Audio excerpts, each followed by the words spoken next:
Pernah nggak kamu ngerasa dada sesak tiap ingat tagihan? Belum jatuh tempo saja, sudah gelisah. Bunyi notifikasi saja, bikin jantung deg-degan. Padahal, kenyataannya, belum ada apa-apa yang benar-benar terjadi. Di titik ini, banyak orang mengira masalahnya adalah hutang itu sendiri. Padahal, kalau dilihat dari sudut pandang stoikisme, masalah utamanya bukan pada hutangnya melainkan pada cara kita memandangnya. Orang stoik tidak kebal dari hutang. Mereka juga manusia.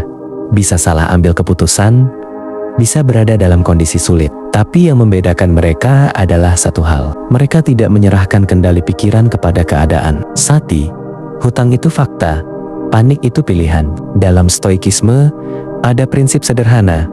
Tapi dalam bedakan antara apa yang bisa kita kendalikan dan apa yang tidak. Hutang adalah fakta. Jumlahnya nyata, tagihannya juga nyata. Tapi panik, cemas, berlebihan, takut yang terus diputar di kepala, itu semua adalah respons, bukan kenyataan. Orang stoik paham bahwa ketika mereka panik, mereka sedang menambahkan penderitaan baru di atas masalah yang sudah ada. Ibaratnya, hutang itu satu beban. Panik adalah beban kedua yang kita pikul sendiri. Dan seringkali beban kedua ini justru lebih berat. Dua, pikiran kita sering melebih-lebihkan. Kenapa orang jadi panik? Karena pikiran kita punya kebiasaan buruk, membesar-besarkan kemungkinan terburuk. Gimana kalau nggak bisa bayar? Gimana kalau ditagih terus? Gimana kalau dipermalukan? Gimana kalau hidup hancur gara-gara ini? Padahal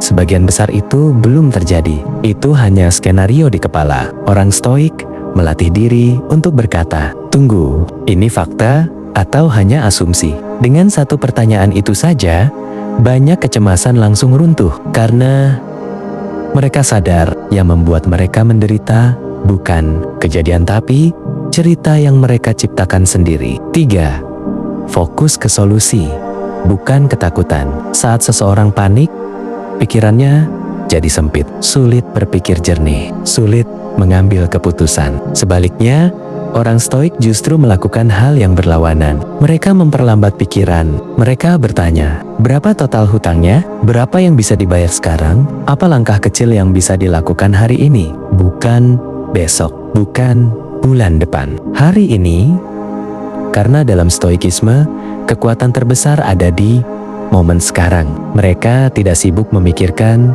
100 langkah ke depan. Mereka hanya fokus pada satu langkah berikutnya. Dan anehnya, dari langkah kecil itu, jalan besar mulai terbuka. 4.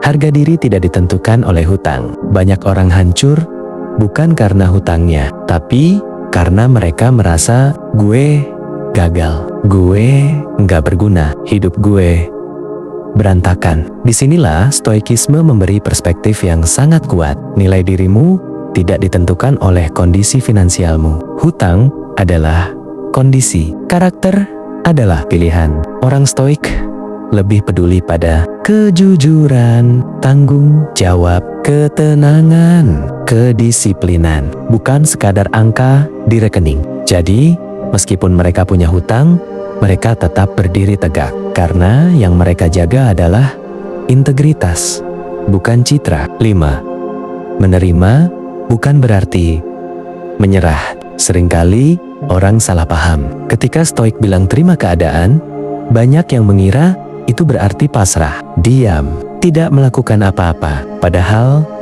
justru sebaliknya, menerima berarti tidak melawan kenyataan supaya punya energi untuk memperbaikinya. Kalau kamu terus menyangkal, kamu akan capek sendiri. Kalau kamu marah terus, energimu habis untuk emosi. Tapi saat kamu bilang, ya, ini kondisi gue sekarang, di situ kamu mulai punya ruang untuk berpikir jernih. Dan dari kejernihan itu, solusi muncul. 6. Disiplin lebih penting dari motivasi. Banyak orang menunggu motivasi untuk bangkit dari hutang. Nunggu semangat, nunggu mood bagus. Orang stoik tidak menunggu itu. Mereka mengandalkan disiplin. Hari ini bayar sedikit, besok bayar lagi. Pelan, tapi konsisten. Karena Mereka tahu perubahan besar tidak datang dari satu keputusan hebat, tapi dari kebiasaan kecil yang diulang terus. Tidak perlu langsung lunas. Yang penting bergerak. 7. Mengurangi keinginan bukan hanya menambah penghasilan. Solusi hutang sering dianggap cuma satu, cari uang lebih banyak. Itu benar, tapi tidak lengkap. Stoikisme mengajarkan sesuatu yang lebih mendasar. Kurangi keinginanmu, karena seringkali masalah bukan karena kita kurang uang, tapi karena kita terlalu banyak ingin. Orang stoik melatih diri untuk hidup sederhana, bukan karena tidak mampu, tapi karena mereka ingin bebas. Semakin sedikit kebutuhanmu, semakin ringan hidupmu, dan semakin mudah keluar dari hutang. 8. Ketakutan akan berkurang saat kita bertindak. Semakin lama kamu diam, semakin besar rasa takut itu. Semakin kamu menunda, semakin berat beban di kepala. Orang stoik tahu satu rahasia sederhana. Aksi kecil bisa mengalahkan kecemasan besar. Telepon pihak penagih. Buat rencana cicilan. Catat pengeluaran. Mulai dari hal kecil, karena saat kamu bergerak, kamu memberi sinyal ke dirimu sendiri. Aku masih punya kendali. Dan rasa panik pun perlahan hilang. 9. Semua ini sementara. Hutang bukan identitas. Hutang bukan takdir selamanya. Itu hanya fase. Dalam stoikisme, ada kesadaran bahwa segala sesuatu itu berubah, baik kesulitan maupun kemudahan. Apa yang kamu rasakan hari ini? Sesak, takut, tertekan, itu tidak akan selamanya seperti ini. Dan kesadaran itu memberi harapan yang realistis. Bukan harapan kosong, tapi harapan yang ditopang oleh usaha. 10. Kamu masih punya kendali atas dirimu. Mungkin kamu tidak bisa langsung menghapus hutangmu hari ini, tapi kamu masih bisa memilih untuk tetap tenang, memilih untuk bertanggung jawab, memilih untuk jujur, memilih untuk bangkit perlahan. Dan dalam stoikisme, itu sudah sangat cukup. Karena hidup bukan tentang selalu menang, tapi tentang bagaimana kita bersikap saat sedang kalah. Kalau saat ini, kamu sedang ada di posisi sulit, punya hutang, merasa tertekan, dan pikiran mulai kemana-mana. Coba berhenti sebentar, tarik napas, tanya ke diri sendiri.